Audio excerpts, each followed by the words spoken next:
Hey YouTube, welcome to the channel. It's Austin Diesebek back with another video.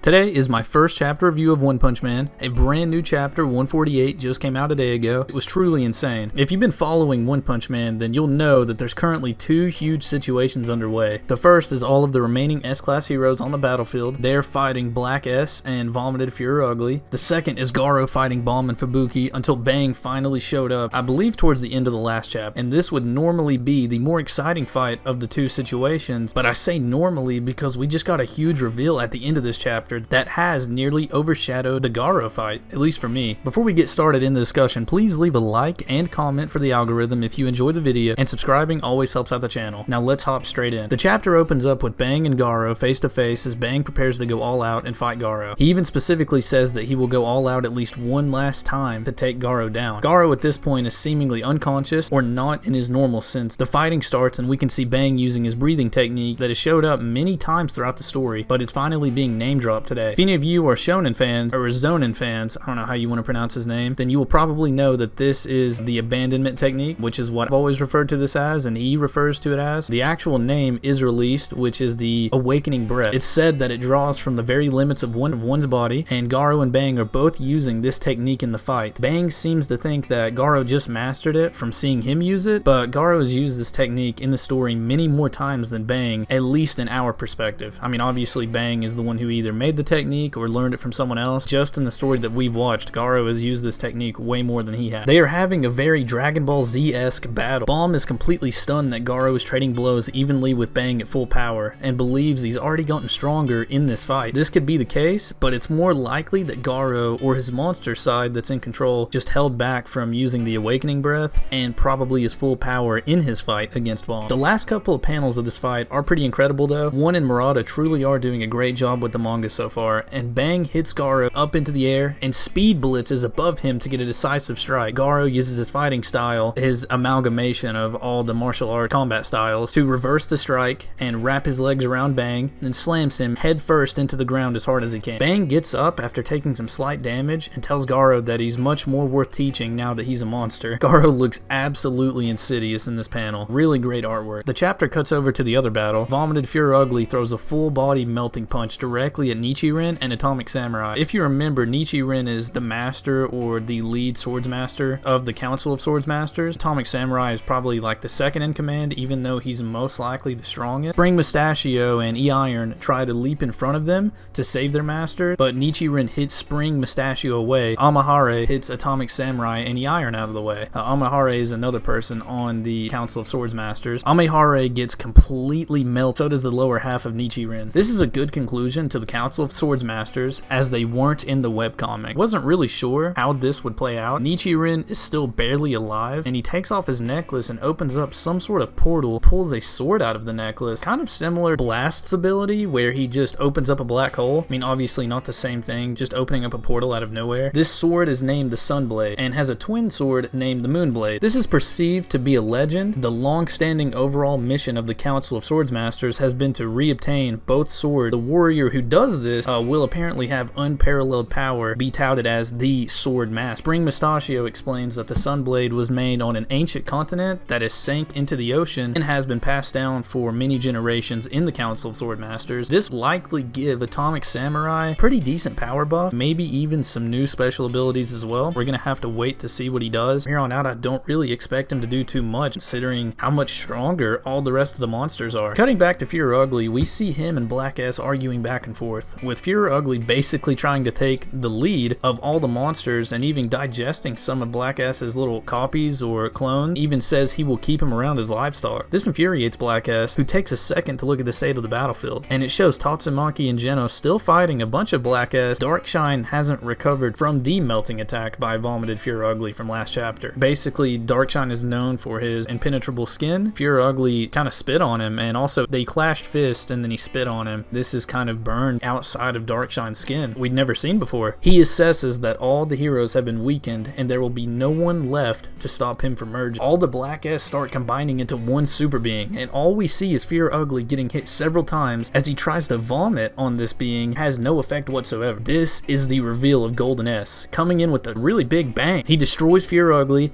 just completely trash talks the whole time. This is an absolutely insane reveal of a ridiculously powerful monster. Vomited Fear Ugly was already a high dragon. Fear Ugly, who got even uglier, which enhanced his power from gums, and then not only did he get his power enhanced from gums by being even uglier, he bested Darkshine, pretty much everyone else there. Golden S easily defeated him. I mean, he is definitely above dragon. He's probably not a god level threat, but is somewhere in the middle, similar to Boros and Sairochi, who were both still probably stronger than Golden S, but he's definitely in a new tier of power, pretty much by himself on this battlefield at the moment. There's no one else on the surface besides maybe Garo or Bang who's even close to that level. I really can't wait for the next chapter to see what happens to Garo and see who else emerges. We still have Flashy Flash and Saitama running around, not to mention Garo when he finally regains his senses. This is going to be an incredible and long-awaited finish to this Monster Association arc. That pretty much wraps up the chapter and the review. Thanks for watching, guys. I'll talk to you later.